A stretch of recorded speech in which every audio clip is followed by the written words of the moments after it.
Good evening, everyone. I want to thank you all for coming to my dinner party tonight. I have 3 special guests that are joining me this beautiful evening. My first guest is Mary, Queen of Scots. Mary was 6 days old when she acceded to the throne. At age 5, she was sent to France for her protection, and she had an arranged marriage to Francis, which she married him in 1558. When Francis' dad died, Henry II, on July 10th, 1559, Francis and Mary became King and Queen of France. After Francis died, Mary returned to Scotland in 1561.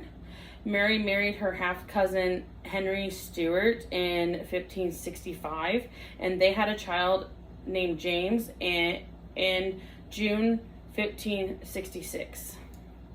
In February 1567, her husband was found murdered. 2 months after that, she got married again to James Hepburn.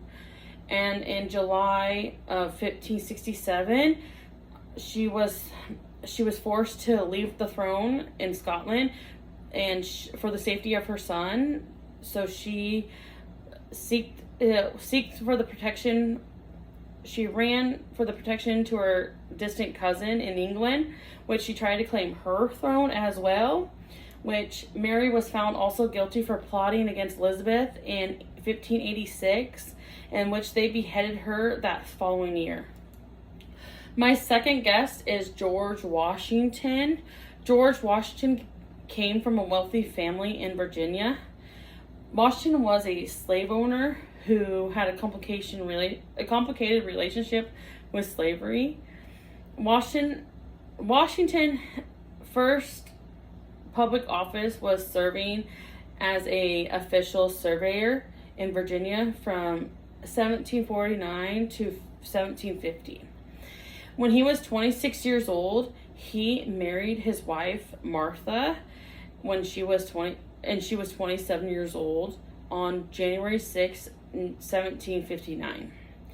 George Washington was an American military officer, statesman, and our founding father who served as the first president of the United States from 1789 to 1797. My third and final guest is Abraham Lincoln. Lincoln was born into poverty in a log cabin in Kentucky and was raised as a frontier primary in Indiana. He was named after his paternal grandfather, Captain Abraham Lincoln. He also was self-educated himself, and he became a lawyer. He also was a lifelong interest in learning. In 1939, Lincoln met Mary Todd in Springfield, Illinois. They married on November 4th, 1842, in Springfield mansion of Mary's sisters. Lincoln was an affectionate husband and father of 4 sons.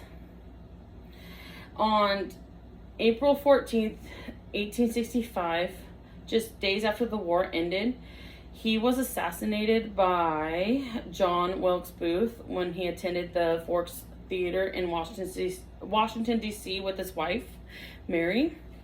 Mary struggled with the stresses of losing her husband and sons, which her eldest son, Robert, was the only survivable son of theirs, which he had to admit her to an asylum in 1875.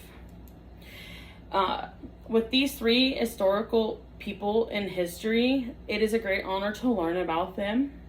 Even if Mary was naughty for stealing the throne from her cousin Elizabeth, for Washington being a slave owner, and for Lincoln freeing slaves, they all have touched history in some way. I have cooked a wonderful dinner tonight. We are having steak with steamed broccoli, fried potatoes, and a salad with blue cheese dressing. I enjoy my steak medium, and I hope you do as well. Thank you. Good night.